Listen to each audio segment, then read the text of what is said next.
Aviso de conteúdo. Esta narrativa trata de violência física e de exploração sexual em contexto escravocrata. Trato essas memórias com cuidado e respeito. Se sentir desconforto, recomendo ouvir em um momento seguro. Quando a noite se deita sobre a estrada de terra, o casarão do engenho Santo Antônio se recorta como um dente escuro no perfil da colina. Há quem jure que em noites de lua cheia, a madeira velha geme, como se lembrasse passos que já não pertencem mais a este tempo. Ao pé da entrada, na raiz de uma árvore seca, existe uma espécie de placa imaginária que todos repetem: fechado desde 1763. A frase circula como verdade simples, inscrita na memória da vila, passada de mãe para filha, de avô para neto, como se a pedra do silêncio tivesse data marcada. Sou a curandeira desta vila. Não trago só ervas no meu alforge, trago o ouvido, memória, papéis e o hábito de perguntar. Vim dizer o que encontrei, e também para explicar como cheguei até ali, entrelaçando o que me foi contado ao pé do fogo e o que encontrei nos papéis empoeirados, nos livros da paróquia e nos autos guardados em caixas que cheiram a idade. O que vou contar não é espetáculo, é levantamento, é nomear a dor para que ela não se perca em mitos, e é por isso que começo com a placa, porque o que a tradição diz e o que os documentos mostram não batem, e essa discrepância é a chave do que descobri. A placa do tempo, fechado desde 1763, é a primeira história que nos foi dada. Segundo a tradição oral da vila, e cito isso quando falo da voz das casas, depois da morte do primeiro coronel que ergueu o casarão, ninguém mais entrou ou saiu do lugar com normalidade. Ficou fechado, dizem, e com esse fechamento veio o silêncio. As crianças brincavam de espiar pela cerca, os mais velhos evitavam mencionar o nome do dono, até o padre, lembram alguns, evitava falar sobre o assunto nos sermões. Mas em uma busca por documentos, encontrei outra escrita. Nos registros do Arquivo Histórico Provincial, Caixa 17, pasta Engenho Santo Antônio, autos, um rol de papéis datados entre 1795 e 1001 contradiz a placa.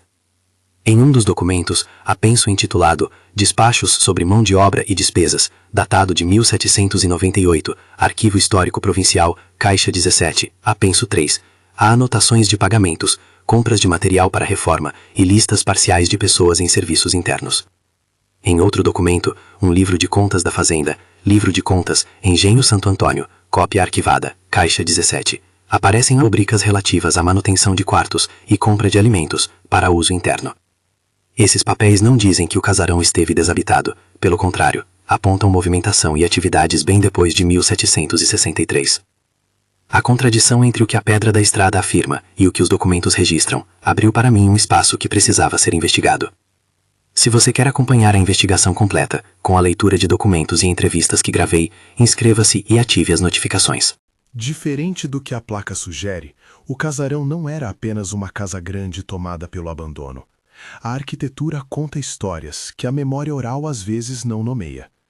A construção, pelo que pude reconstruir com a ajuda do mestre de obras Antônio, o carpinteiro cujo nome aparece nos registros como responsável por parte das reformas, Livro de Registro de Oficinas, 1797-1799, Arquivo do Engenho, foi pensada para isolar.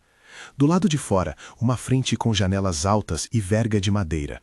Por dentro, 12 quartos pequenos alinhados ao longo de um corredor que desembocava em um salão central, onde uma lareira de grandes proporções aquecia o espaço em que se reuniam os senhores e, segundo os papéis, parte dos artesãos durante o dia.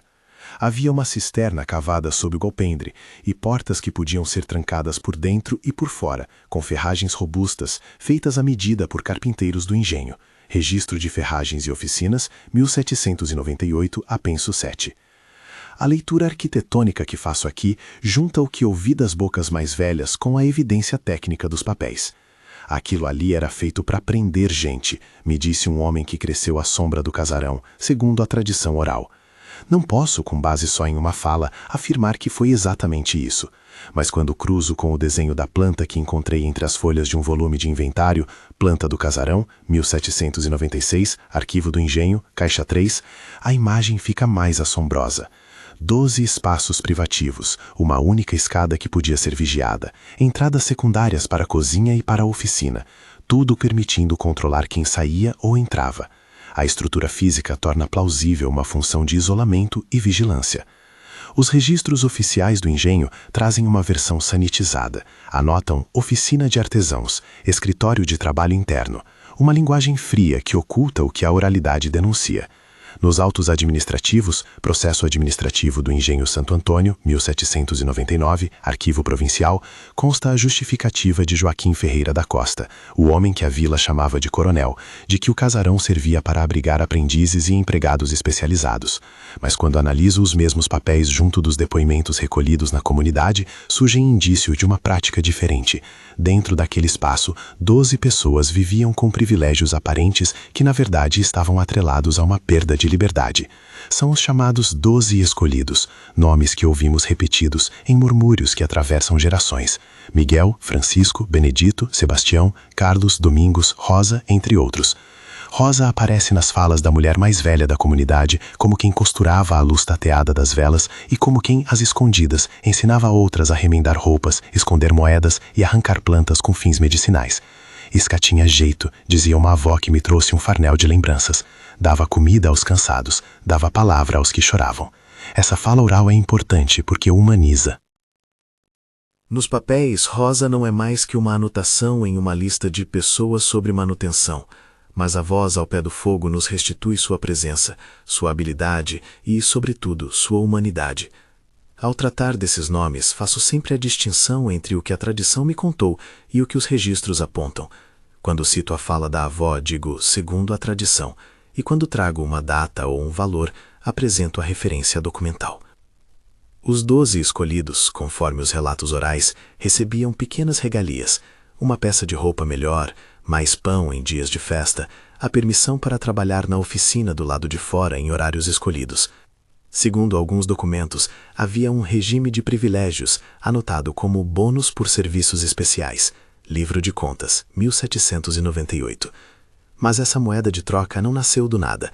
Ela estava enredada em formas de coação. Os relatos que recolhi, vozes que aceitaram falar sobre anonimato e com cautela, descrevem que a concessão desses favores vinha sempre acompanhada de imposições.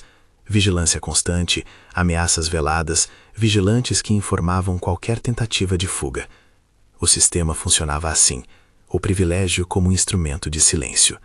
Não se tratava apenas de um contrato de trabalho, tratava-se de um arranjo de poder que usava pequenas vantagens para quebrar resistências, para tornar a sobrevivência dependente da obediência. No centro desse mecanismo se colocava João, o feitor. Nos autos do engenho, apenso de ordens e correspondências, 1798-1799, caixa 17, João aparece como executor de ordens, responsável pela execução do dia a dia do casarão. Testemunhos orais descrevem sua figura como alguém que rondava os corredores com passos certeiros, sempre atento a qualquer sinal de desobediência. Nos papéis, João assinava recibos, conduzia listas e mantinha um livro de chamadas e Punições, 1799, onde se anotavam faltas e devoluções. É difícil dizer até que ponto João era, por vontade própria, instrumento do poder de Joaquim, ou até que ponto atuava sob coação, com interesses próprios alimentados por possibilidades de poder e pequenas coroas de domínio. As fontes, tanto orais quanto documentais, sugerem ambivalência. Há indícios de que João beneficiava-se da posição, mas também há relatos que apontam para sua exposição a pressões superiores. A outra figura ambígua foi Padre Vicente. Há no arquivo da paróquia, livro de batismos e confissões, 1796-1802, paróquia de Santo Antônio, notas de sermões e cartas manuscritas que o apontam como um homem dividido. Em uma carta conservada entre os papéis do vigário, datada de 1799, carta do vigário Vicente a Dom Miguel, arquivo paroquial, caixa 5, há uma linha que diz, em tom amesquinhado, que certas práticas se tornam mais difíceis de punir quando se apresentam sob o verniz da ordem doméstica. Essa é uma leitura que exige cautela. O padre não escreve como delator explícito. Escreve como alguém que percebe a complexidade de um sistema onde denunciar podia colocar em risco a própria paróquia, seus fiéis e possivelmente provocar retaliações. Há também referências nos autos judiciais posteriores a pagamentos e favores que sugerem tentativas de calar ou de negociar. Tudo isso coloca o padre numa cena de ambivalência moral. não apenas vítima do tempo, mas um ator que teve escolhas difíceis e cujas ações outrora justificadas como prudência podem hoje ser interpretadas como cumplicidade. É importante aqui separar com clareza o que são suposições e o que são afirmações documentais. Quando digo que há registros de pagamentos, cito os livros do engenho, livro de contas, caixa 17. Quando falo que o padre ficou em silêncio, digo que, segundo depoimentos, alguns moradores o viram evitando o assunto, e trago a carta dele para mostrar o tom ambíguo que emerge dos papéis. Essa é a ética que sigo, apresentar a ambiguidade como condição do tempo, não como desculpa. Entre as vozes que resistiram ao silêncio, Tomás surge como um nó de esperança e dor. Segundo relatos recolhidos junto a familiares e guardados como memórias orais, entrevistas gravadas por mim, acervo oral da vila, Tomás era um homem escolhido por outros para organizar respostas. Não era figo seco do passado, era um homem que conhecia as engrenagens do engenho, que convivia com os 12, alguns deles eram amigos, outros eram parentes, e que via como a concessão de mordomia se tornava laço de coação. Nas conversas que chegaram até mim, Tomás é descrito como um líder discreto, capaz de reunir palavras ao luar e de costurar pequenos planos, rotas de fuga, sinais combinados, troca de objetos que lhes concedessem fricções para escapar ao controle. As estratégias de sobrevivência no interior do casarão eram diversas e engenhosas. As pessoas ali tinham pouco, mas desenvolveram formas de solidariedade que escapavam aos olhos dos patrões. Trocas de favores, ajuda na hora das doenças, aprendizado de ofícios que permitissem alguma mobilidade, eram manobras discretas de autonomia. Em um depoimento que gravei com uma mulher que prefere ficar anônima, ela contou como Rosa ensinava a fazer infusões que amenizavam dores e febres, e como esse saber permitia aos que viviam ali manter forças para pequenas resistências. Não se tratava de heroísmo épico, tratava-se de maneiras de preservar o corpo e o espírito num ambiente de coerção. Os documentos, por sua vez, registram coisas frias, saídas autorizadas, compras de medicamentos, pequenas despesas a título de assistência. Nos autos do engenho, apenso de despesas médicas, 1798, uma linguagem clínica e burocrática torna impessoal aquilo que, para as pessoas que sofreram, foi íntimo e violento. Quando leio essas páginas, lembro de não transformar a dor em números. Procuro, ao contrário, unir os dois modos de saber, o papel que aponta gastos e a fala que devolve rosto às pessoas envolvidas. Um dos pontos mais delicados dessa investigação é tratar o que os relatos orais chamam de favores, sem cair no eufemismo. A tradição usa palavras que escondem favores, atenções, privilégios, mas as fontes orais e algumas menções documentais juntas apontam para algo que devo nomear com rigor ético: exploração sexual sistematizada e coerção. Não descreverei cenas em detalhes, e não devo, porque a ética do relato exige proteção à dignidade das vítimas. O que a memória diz e o que os papéis corroboram em indícios é que havia uma troca, onde vantagens de sobrevivência vinham condicionadas à submissão e à perda de agência sobre o próprio corpo. Os documentos administrativos registram despesas com manutenção de pessoas para serviços especiais, livro de despesas, 1798, e esses eufemismos têm de ser lidos à luz dos testemunhos. Quando uma pessoa, pressionada, recebe um benefício que implica sujeição, fala-se de privilégio. É preciso, então, chamar isso pelo seu nome: coerção. Uma das vezes em que essa tensão entre papel e tradição ficou mais nítida foi quando encontrei entre papéis de uma caixa identificada como pessoal do Sr. Joaquim um bilhete datilografado à mão com uma lista de nomes e pecúlios anexos. Apenso de correspondência interna, 1798, caixa 17. Lá estavam alguns nomes que me foram sussurrados na vila: Miguel, Francisco, Domingos, Rosa. Ao lado, valores e observações lacônicas: serviços especiais, compensação, vigiar, evitar fuga. Não há nesse bilhete descrição do que eram esses serviços especiais. Há apenas o eufemismo administrativo e o registro do controle. Encontrei, portanto, a tradução do que a oralidade denuncia. Os papéis muitas vezes escondem, sob termos contábeis, realidades íntimas e violentas. Outra peça documental que me chamou a atenção foi um pequeno caderno de notas do carpinteiro Antônio, onde há esquemas de fechaduras e anotações técnicas, ao mesmo tempo que aparecem rabiscos de nomes com marcações.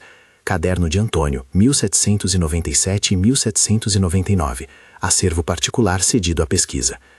Antônio era, segundo as falas, um homem de mãos calejadas que fazia portas e trancas com um trabalho que impressionava pela precisão. Em sua escrita, percebi dúvidas. Em uma nota ele escreveu: "Fez-se para fechar, não sei quem queria tanto que fechasse." Essa frase simples é um espelho. Há trabalhadores que são instrumentos da obra de confinamento, sem, no entanto, serem os mandantes. Antônio, nas entrevistas que fiz, aparece como alguém que fez parte da máquina, mas que também sofreu com o peso moral do que ajudava a erguer. É uma ambivalência que aparece em muitas figuras da história. Compor a rede de exploração não significa sempre possuir todas as chaves da motivação. As narrativas sobre o papel da igreja, do feitor e dos artesãos formam um quadro complexo. Dizer que todos foram cúmplices seria simplista. Dizer que nenhum teve responsabilidade também seria. O que as fontes mostram é uma trama de relações assimétricas, poder econômico e social que se converte em direito pessoal, onde o senhor do engenho, com o prestígio e o respaldo das estruturas coloniais, impunha regras que outros, por medo, interesse ou convicção, ajudavam a manter. Por isso minha postura não é de juízo sumário, mas de trazer evidências e nomear o que se pode inferir com cuidado. No entanto, há resistência. Mesmo no interior desse sistema de comando, as pessoas encontravam modos de contestar. Pequenos sinais de oposição aparecem nas entrelinhas dos papéis. Rabiscos que não batem, contas que foram ajustadas, entradas que desaparecem misteriosamente. E na boca das pessoas, histórias de encontros às escondidas, de sinais combinados nas janelas, de doçuras trocadas para aliviar a dor. Foi nesse corpo de resistência que Tomás assumiu um papel de articulação.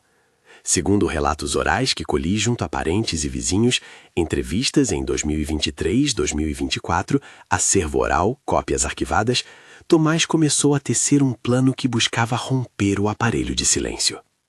Ainda que as evidências documentais sobre Tomás sejam escassas, há uma menção de um auto de ocorrência com seu nome rasurado. Processo com menção a Tomás, 1799, caixa 17, nota marginal. As vozes que se preservaram o colocam como peça central em possibilidades de rebeldia. É aí que se encontra a tensão que seguirá percorrendo a história. Como uma comunidade marcada por medo e troca de favores pode, ao mesmo tempo, produzir líderes que chamam para si o risco de confrontar o poder. Enquanto vasculhava papéis, palavras e memórias, fui encontrando fragmentos que conectavam o tempo do casarão com eventos externos. Em correspondência enviada à coroa, há referências a denúncias encaminhadas, registros administrativos que mostram que o assunto deixou os limites da vila e chegou a algum centro de poder.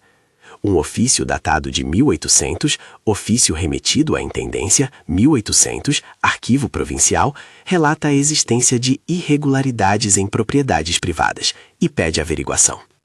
Esses rastros documentais mostram que o que parecia um segredo interno foi lentamente tornando-se objeto de escrutínio. A demolição simbólica anunciada em alguns despachos, ausência de utilidade e risco de subversão, não apagou as memórias. Ao contrário, a tentativa de apagar um lugar físico apenas aprofundou os relatos de quem viveu ali. Entre as pessoas que sobreviveram, Domingos reaparece como quem carrega marcas visíveis e invisíveis. Há um depoimento recolhido em 2023, guardado como áudio no acervo oral, em que um homem idoso diz: "Eu saí de lá com o corpo e com o nome, mas levei o resto preso." É esse tipo de testemunho que me faz insistir na palavra memória. A demolição do casarão, registrada em um despacho da Intendência, Despacho de Demolição 1801, Arquivo Provincial, foi uma medida política, destruir o lugar para tentar recobrir o passado. Só que o passado não se destrói assim. Palavras, sussurros, pequenas canções de bordo continuam. A placa imaginária 1763 acabou por ser, num certo sentido, uma forma de domesticar o passado, fazer dele uma data, um mito, para que não se investigasse além do que era aceitável. Digo tudo isso com a urgência de quem tem em mãos papéis e ouvidos. A investigação que faço não pretende lapidar verdades absolutas, mas circunscrever possibilidades. E é por isso que agora eu lhes conto como cheguei a uma peça que muitos na vila ainda relutavam em pronunciar. um caderno, escondido em um forro, com anotações que conectavam nomes e valores a um tipo de controle que não cabia na roupagem de oficina. Quando abri aquele caderno, senti algo parecido com o que sinto quando preparo uma infusão para a febre alta, a necessidade de agir com precisão e cuidado.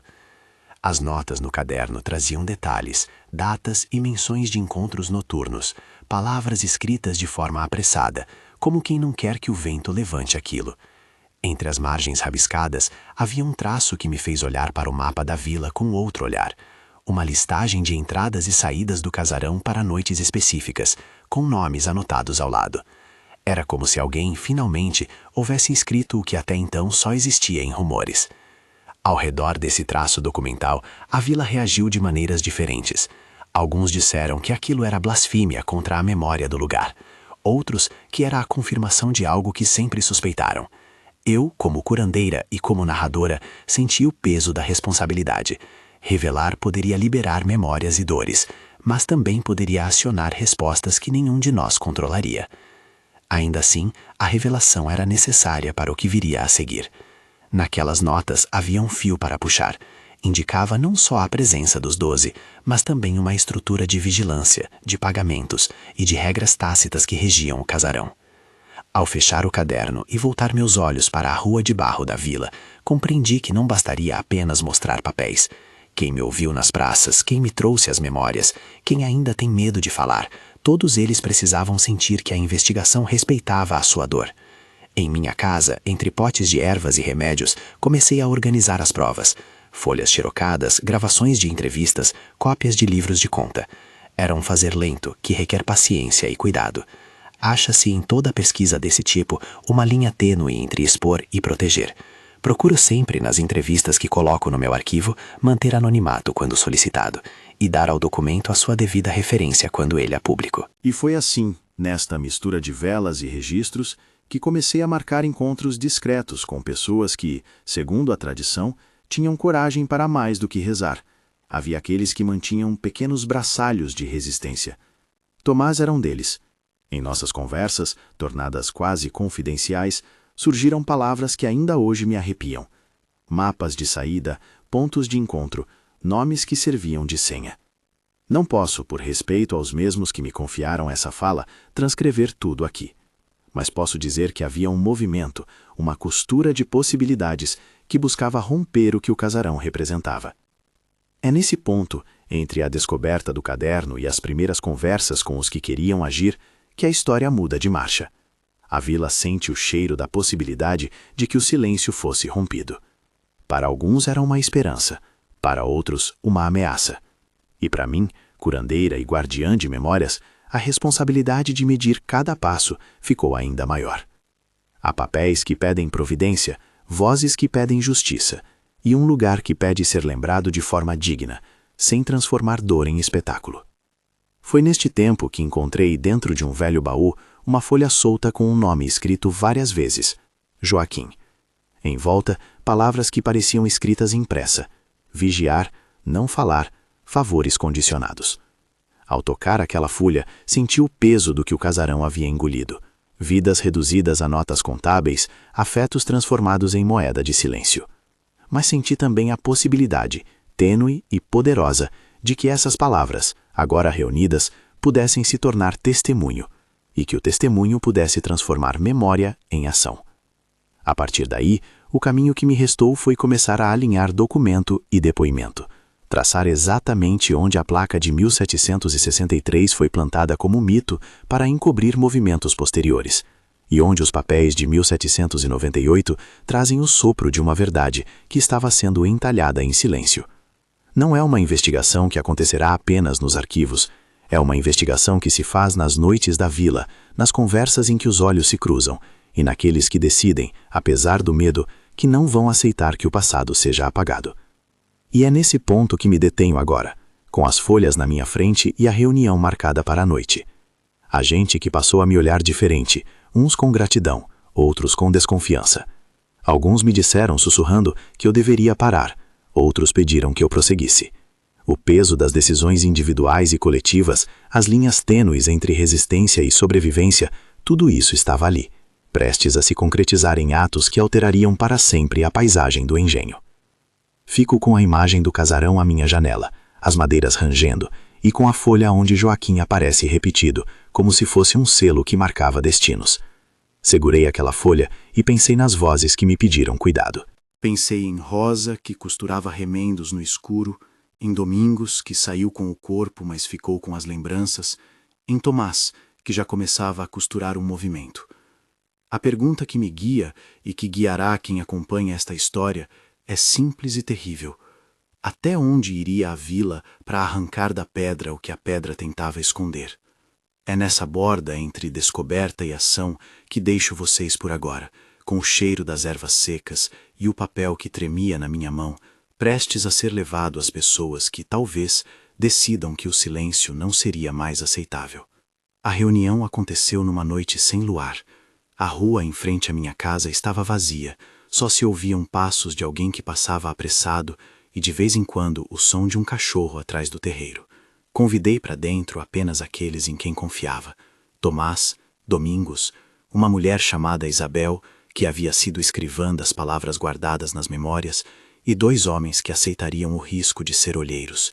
Sentamos em torno da mesa, com uma lamparina que mal vencia o escuro, e fui lendo em voz baixa trechos das cópias que trazia, o caderno achado no forro, o bilhete com a lista de serviços especiais, apenso de correspondência interna, 1798, arquivo provincial, caixa 17, e as plantas do casarão, planta do casarão, 1796, arquivo do engenho, caixa 3. Quando eu mostrava um documento, dizia também de onde vinha. Quando trazia uma fala, eu a marcava como tradição oral. Mantivemos essa regra. Papel é papel, boca é boca. Ambos nos dizem coisas diferentes. Ambos nos são necessários. Tomás pegou um pedaço de carvão e começou a desenhar no chão. Traçou o corredor, as 12 portas alinhadas, a escada única. Mostrou onde o feitor fazia suas rondas, segundo o livro de chamadas e punições, 1799, arquivo do engenho, e onde Antônio, outrora, guardava suas ferramentas. Se entrarmos pelo lado da cozinha, disse ele, e desviarmos a guarda com uma falsa queima de palha lá perto do alpendre, dá para alcançar a primeira porta sem sermos vistos. Depois, quem conhece os mecanismos das fechaduras abre o resto. Olhei para Antônio, que estava sentado no fundo da sala. Ele havia vindo até a minha casa somente depois de muita insistência. Dizia que não podia mais carregar o peso de suas trancas em silêncio. Deu-nos detalhes técnicos. Disse que as ferragens tinham folgas em 2 pinos, que certos parafusos eram de topo quadrado, simples para quem sabia. Eu anotei tudo, e quando falei dos riscos, Tomás respondeu com a calma de quem já pesara a conta. Se nada for feito, aquelas vidas vão morrer pouco a pouco, em silêncio. Se agirmos, corremos o risco de mais sangue, mas talvez rompamos a lógica do segredo. Havia outro problema grave, a reação da intendência. Os papéis mostravam que o assunto já chamara a atenção das autoridades em 1800, ofício remetido à intendência, 1800, arquivo provincial. Intervenções vindas de fora poderiam significar tanto uma chance de justiça quanto uma resposta militarizadora que não faria distinção entre culpados e acusados. Por isso, a estratégia de Tomás buscava primeiro a autonomia local, abrir as portas, libertar os 12, ganhar tempo e só depois, se possível, levar as provas a um tribunal que não fosse mero instrumento de cobertura. Era uma aposta perigosa, mas já não existia outro caminho evidente. A madrugada que antecedeu a ação foi de tensão cortante. As pessoas eram poucas, cada uma com sua função. Tomás comandaria o grupo de invasão. Domingos e outro rapaz seriam responsáveis por carregar e proteger quem fosse retirado. Isabel faria o sinal combinado, uma toalha branca na janela, para indicar que alguém precisava de socorro. Antônio testaria as fechaduras. Eu prometi ficar na retaguarda para receber os que viessem feridos e anotar rostos e nomes, para depois assegurar que suas vozes fossem lembradas. Antes de saírem, entreguei ervas para dores e para febres. Busquei também palavras de coragem para quem ia enfrentar a noite. A entrada no casarão teve a pressa e o cuidado de quem sabe que o silêncio se quebra com um sopro meio trêmulo. Os olheiros me contaram depois, e essa é a versão oral que conservo, pois não há registro escrito desses minutos, que a primeira fechadura cedeu como Antônio previra. entraram aos sussurros com lanternas pequenas cobertas por pano.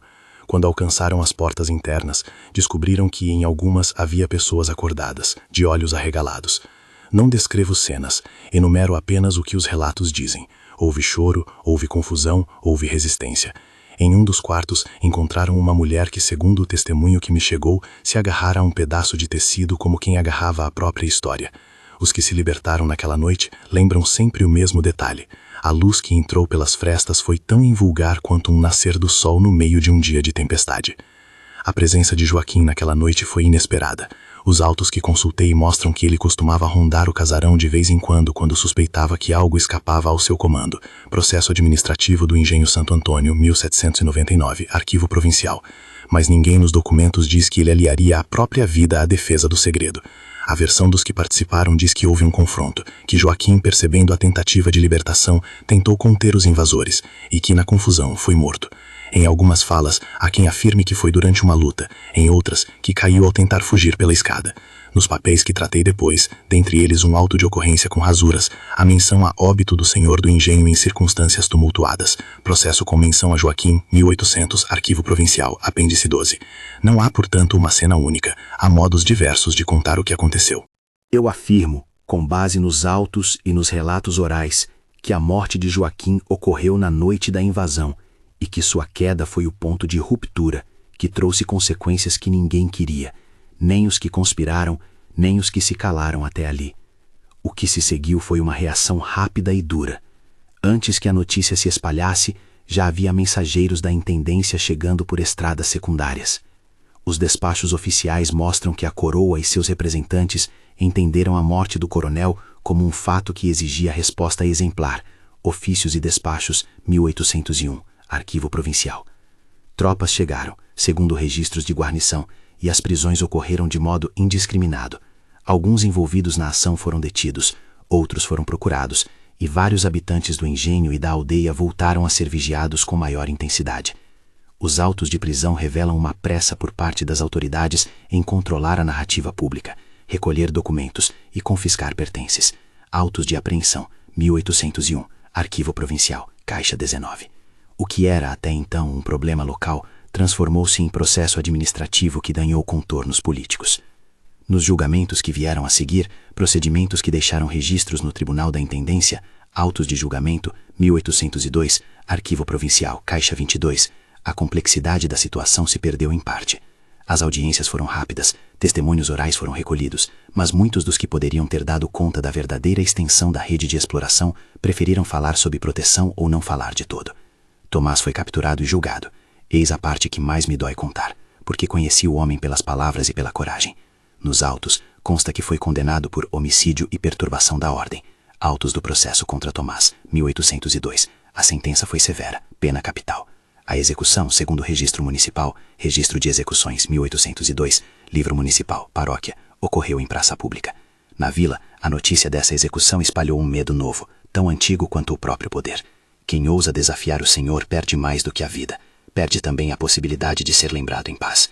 Mas as narrativas orais, resistentes, colocaram Tomás como símbolo. Para alguns foi um mártir, para outros um risco calculado. Eu prefiro dizer que ele foi alguém que tomou uma decisão diante de um arbítrio que corroía vidas.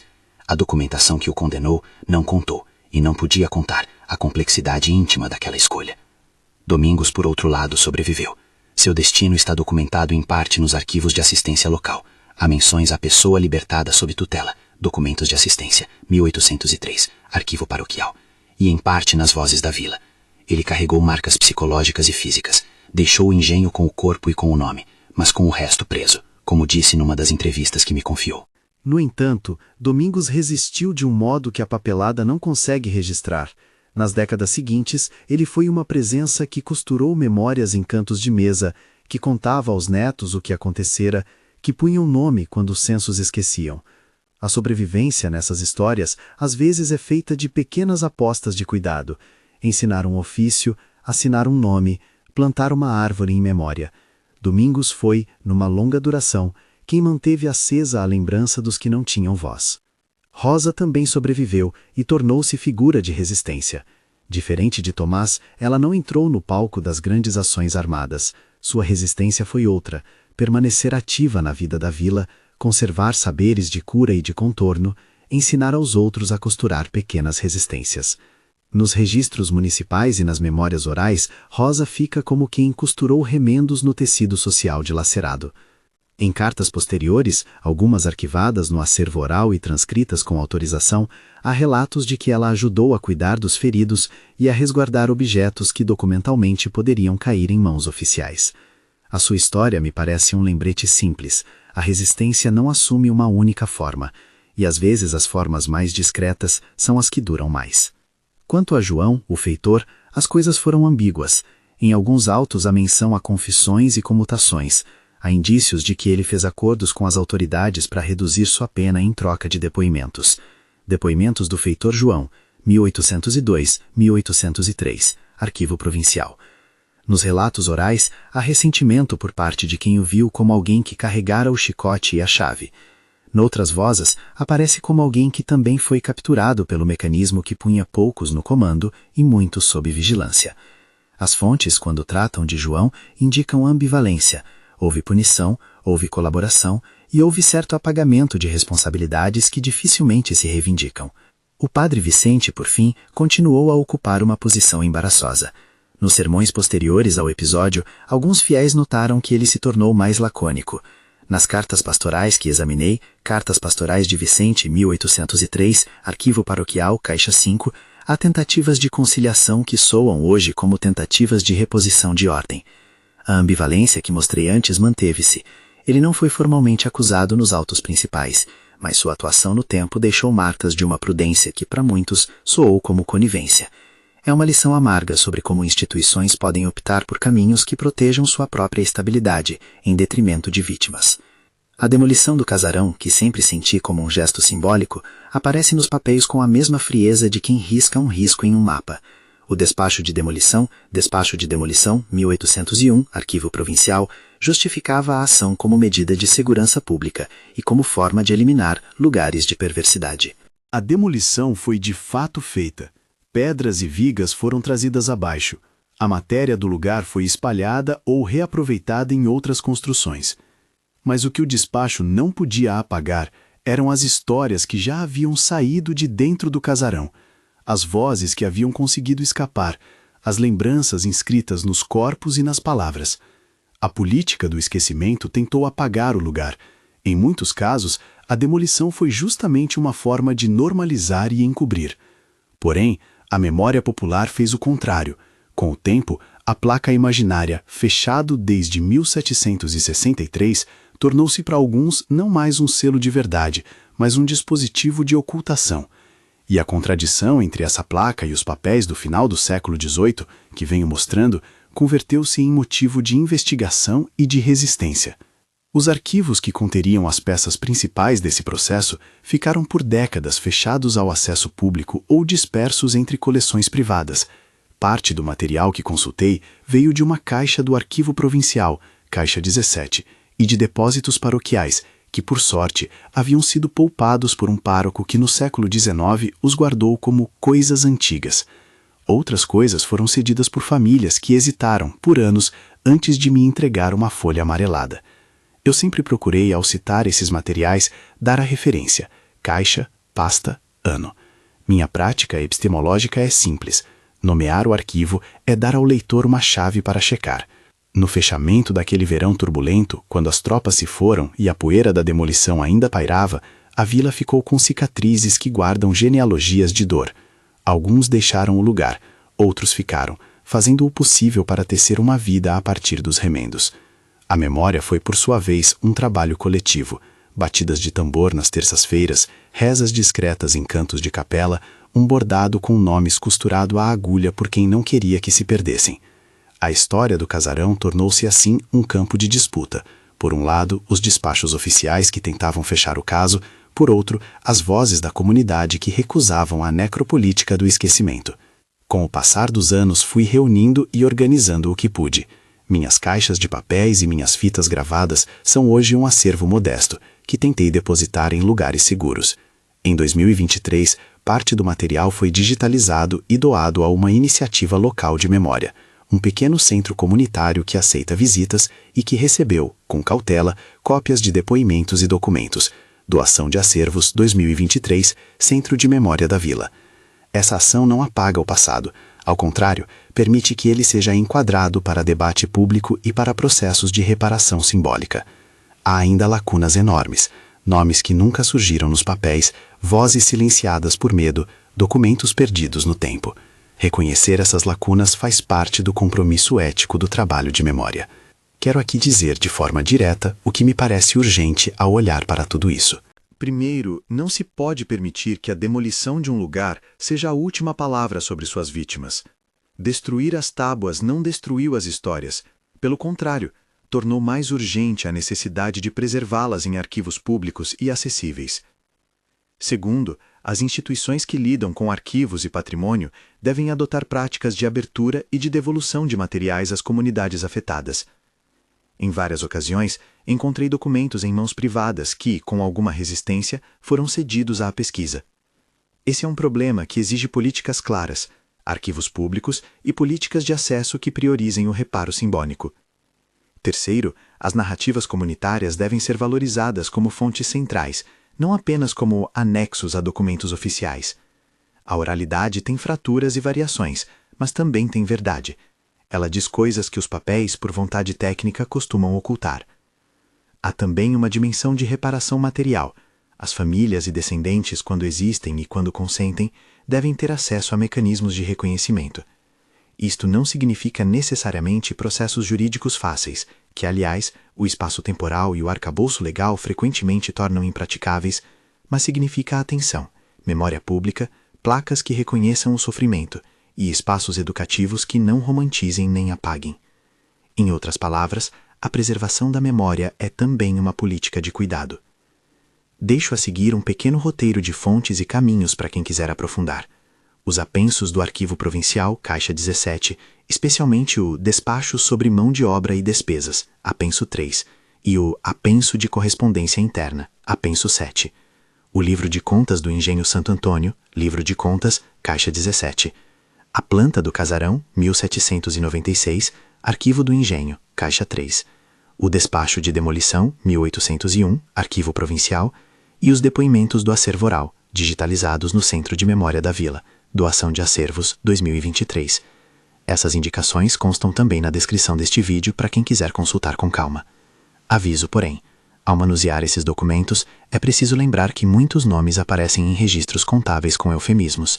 Ler os papéis exige sensibilidade para identificar quando a linguagem técnica encobre violências. Uma pergunta que sempre faço quando termino meu trabalho é esta: o que significa revelar? Para mim, revelar não é apenas tirar o pó de um papel e mostrá-lo a olhos curiosos. Revelar é colocar em movimento memórias. É oferecer a quem sofreu a oportunidade de nomear.